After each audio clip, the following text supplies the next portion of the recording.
Assalamualaikum warahmatullahi wabarakatuh. Halo, perkenalkan nama saya Miki Prayoga dari kelas Manajemen 22A dengan NPM 224111026. Dalam video ini, saya akan sedikit menjelaskan materi tentang ukuran penyebaran data tunggal.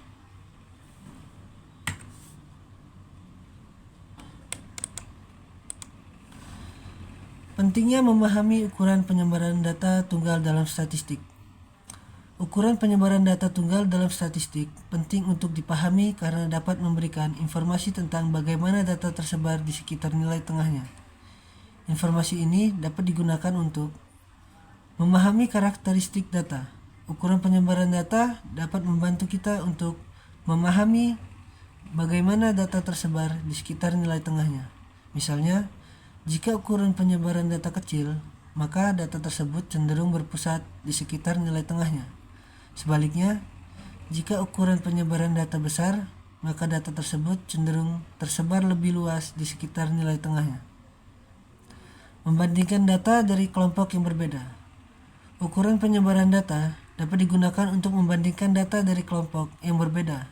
Misalnya, jika kita ingin membandingkan nilai tinggi badan dari siswa laki-laki dan perempuan, maka kita dapat menggunakan ukuran penyebaran data untuk melihat apakah terdapat perbedaan penyebaran nilai tinggi badan antara kedua kelompok tersebut.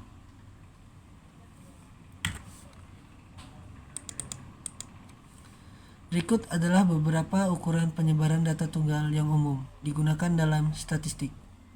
1. Rentang. Rentang adalah jarak antara nilai tertinggi dan nilai terendah dalam data.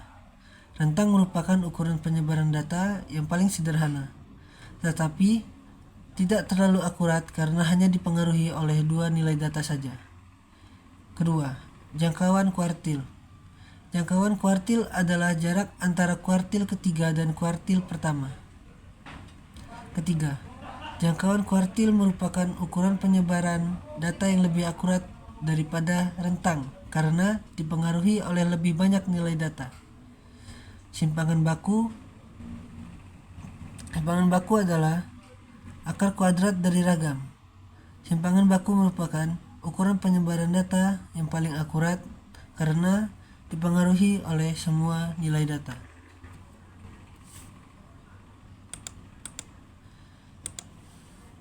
Definisi data tunggal. Dalam statistika, data tunggal adalah data yang terdiri dari satu nilai saja.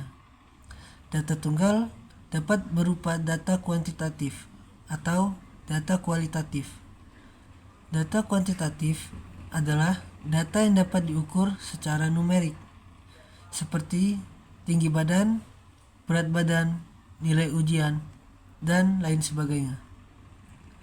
Data kualitatif adalah data yang tidak dapat diukur secara numerik, seperti jenis kelamin, warna mata, dan lain sebagainya. Data tunggal dapat dikelompokkan menjadi dua jenis, yaitu data tunggal ganjil. Adalah data tunggal yang jumlah datanya ganjil. Untuk mencari median, data tunggal ganjil cukup urutkan data dari nilai terkecil ke nilai terbesar, dan nilai tengahnya adalah median data tersebut. Data tunggal genap adalah data tunggal yang jumlah datanya genap. Untuk mencari median data tunggal genap, cukup urutkan data dari nilai terkecil ke nilai terbesar, dan jumlah data diisi di sisi kiri dan kanan. Nilai tengah harus sama. Nilai tengahnya adalah rata-rata dari nilai data yang berada di tengah. Kenapa memahami penyebaran data penting? Memahami penyebaran data penting karena dapat memberikan informasi tentang bagaimana data tersebut di sekitar nilai tengahnya. Informasi ini dapat digunakan untuk 1. Memahami karakteristik data. Penyebaran data dapat membantu kita untuk memahami bagaimana data tersebut di sekitar nilai tengahnya.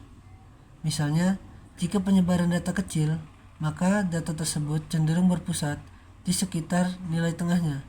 Sebaliknya, jika penyebaran data besar, maka data tersebut cenderung tersebar lebih luas di sekitar nilai tengahnya. Kedua, membandingkan data dari kelompok yang berbeda. Penyebaran data dapat digunakan untuk membandingkan data dari kelompok yang berbeda. Misalnya, jika kita ingin membandingkan nilai ujian matematika dari siswa laki-laki dan perempuan, maka kita dapat menggunakan penyebaran data untuk melihat apakah terdapat perbedaan penyebaran nilai ujian matematika antara kedua kelompok tersebut.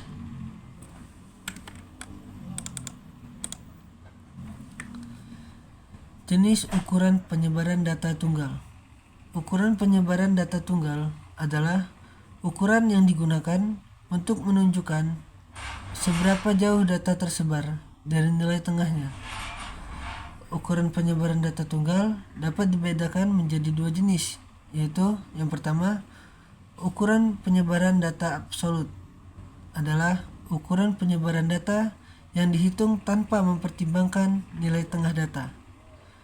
Ukuran penyebaran data absolut yang umum digunakan adalah rentang dan jangkauan kuartil. Ukuran penyebaran relatif yang kedua, ukuran penyebaran relatif adalah ukuran penyebaran data yang dihitung dengan mempertimbangkan nilai tengah data. Ukuran penyebaran relatif yang umumnya digunakan adalah ragam dan simpangan baku. Berikut adalah penjelasan singkat tentang masing-masing jenis ukuran penyebaran data tunggal. Yang pertama, rentang. Rentang adalah jarak antara nilai tertinggi dan nilai terendah dalam data. Yang kedua, jangkauan kuartil. Jangkauan kuartil adalah jarak antara kuartil ketiga dan kuartil pertama. Yang ketiga, ragam. Ragam adalah ukuran penyebaran data yang menunjukkan seberapa jauh data tersebar dari nilai rata-ratanya. Yang keempat, simpangan baku. Simpangan baku adalah akar kuadrat dari ragam.